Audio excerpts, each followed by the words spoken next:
coming up, Ole Miss finds new ways to celebrate Black History Month as COVID-19 cases continue to rise. That and more coming up. Newswatch Ole Miss starts now.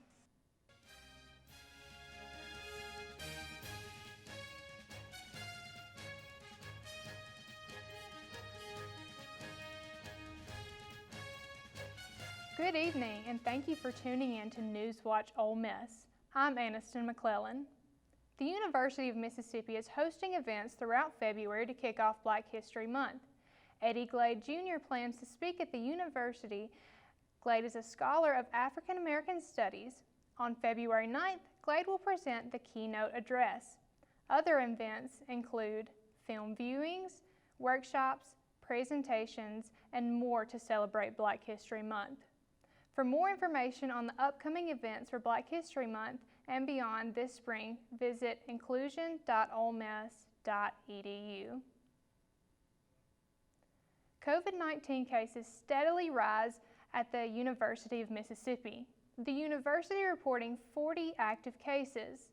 The total number of cases has increased 3.5% from the previous week. While the campus's cases increase, the state of Mississippi's cases are decreasing. Mississippians continue to receive the COVID vaccine. More are expected to be administered within the next few weeks. Also on the topic of COVID vaccines, the Oxford Police Department is creating a station to schedule appointments. The OPD is pairing with the mayor and the department's IT to provide internet accessibility to sign up for the appointment. They say they want to be able to serve the community.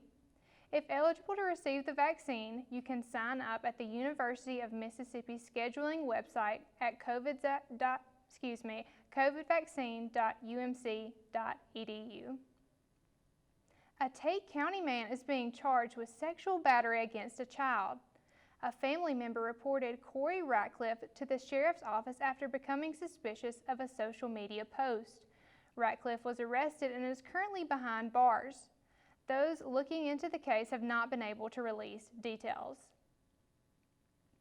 One man behind bars after an arrest was made following the Oxford Walmart bomb threat Sunday. The Oxford Police Department received a 911 call stating a customer had planted a bomb. Walmart was immediately evacuated and closed for the rest of the day. Jordan Williams was arrested when trying to leave the store. Canines and OPD searched the store and now consider Walmart safe once again. Williams is currently facing charges in connection with the threat. Well, looks like ahead of us we have a bitter and cold week. More of that coming up next on Stormwatch. You think getting dumped by text is harsh? Try getting dumped by a tennis ball. My ex-owner drove me out to the woods, yelled fetch, and by the time I brought the ball back, he was gone. Yeah, I was pissed. But the folks at the shelter helped me let go of my anger. I learned coping skills, like taking it to the hole. Boom! Now I'm ready to fetch again. But how about I throw and you run and get it?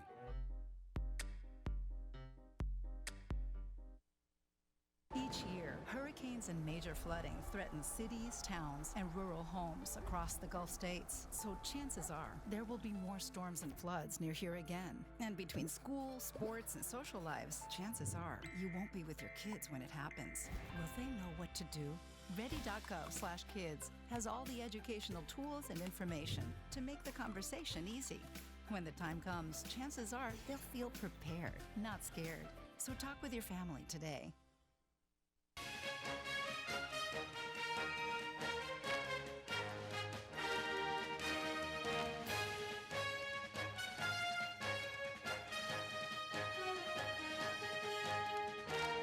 And welcome to Stormwatch. I'm Gavin Norton. Let's take a look at our current temperatures.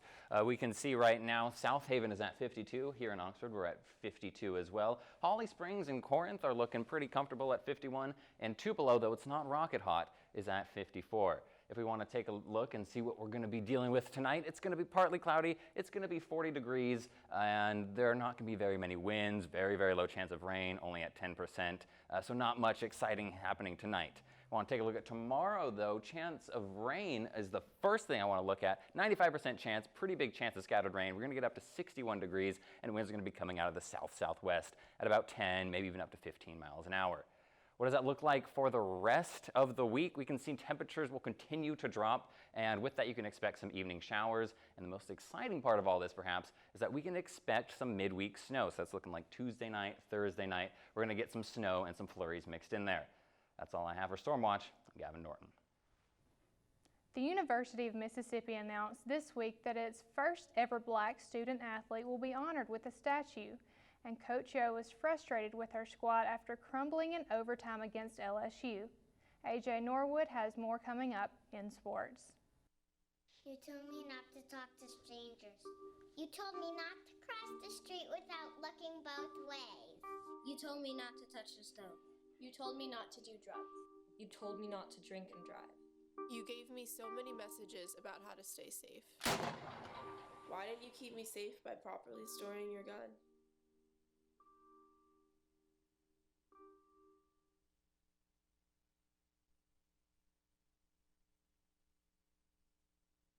Yeah, Sam, Elmo. Oh, hey, Julia. You ready to play band with us? I'm going to play my clarinet. And Elmo's gonna play his drum. Drum loud. Oh, well, you know what to do, Julia. Julia knows. With Julia's autism, loud sounds can be too much. But she still loves to make music. Play band. Early screening for autism can make a lifetime of difference. Find out more at screenforautism.org.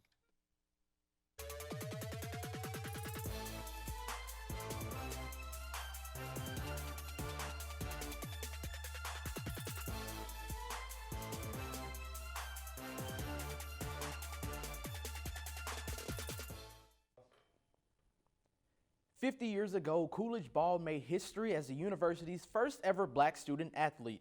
That history-making moment and his talent on the hardwood has now awarded him with something that will be celebrated for years to come. On Monday, it was announced that Ball will be celebrated with a life-size bronze statue that will be erected in the North Plaza of the Pavilion. A history maker for Ole Miss as well as the game of basketball, the former Ole Miss forward had a groundbreaking career for the Rebels, helping lead them to victories over SEC rivals like Kentucky, Tennessee, and Mississippi State.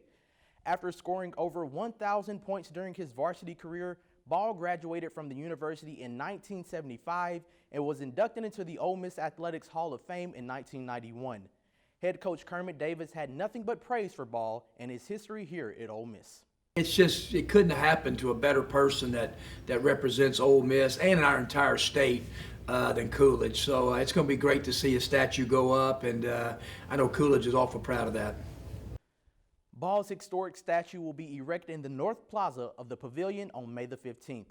And dribbling things over to the women's basketball team, Coach Yo and the Rebels dropped a tough SEC matchup over the weekend to LSU. In a game that couldn't be decided in regulation, the Rebels just couldn't seem to get it going in extra minutes. After a mediocre effort in overtime, Coach Yo didn't hold back on her team's performance. Yeah, we just had a complete meltdown. Gonna need better play from my point guard position. I thought both were awful. Now the Rebels do have a chance to make that awful effort a bit better on Thursday if they can knock off the nationally ranked Kentucky Wildcats in the Pavilion. And sprinting over to the track, the Ole Miss track and field team had themselves quite the weekend as the men's track team set a program record with a number 6 national ranking. The Rebel men were able to move up 26 spots over the weekend at the Razorback Invite, where they finished 3rd behind Oregon and Arkansas. The women's track and field team also made their way into the top 25 after moving up 11 spots in the Week 2 ratings. The Rebels will be looking to hit the ground running again this weekend as they travel to Columbia, South Carolina for the South Carolina Invite. And firing things over to the gun range, the Ole Miss rifle team posted their 3rd best score in program history over the weekend, despite losing their first matchup of the season.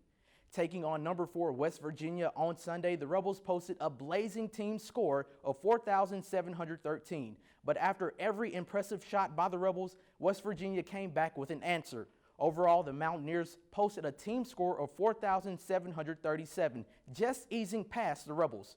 The Rebels will be back in the range again next week as they host the Memphis Tigers. And finally, for your Rebel recap, on Monday, the Ole Miss softball team announced its schedule for their Strikeout Cancer Tournament. This 5-game slate will consist of the Florida Atlantic Owls and the Iowa State Cyclones. Now to serve things up on the tennis court, the Ole Miss men's tennis team dropped a close matchup to the Memphis Tigers on Monday, the final score being 4-3. Now for news on the gridiron, the Ole Miss football team has added defensive line coach Randall Joyner to the coaching staff. And finally, EA Sports has announced the long-awaited return of a college football video game. Well, that's all I've got for sports. Be sure to follow us on Twitter at Newswatch_UM and on Instagram at Newswatch Ole Miss for the latest sports updates. Take a seat, French fries. Today is all about the superior form of fried potato. Find out what's next on Newswatch. I am what hunger looks like in America. I was created by artificial intelligence from faces of the 1 in 8 Americans who struggle with hunger.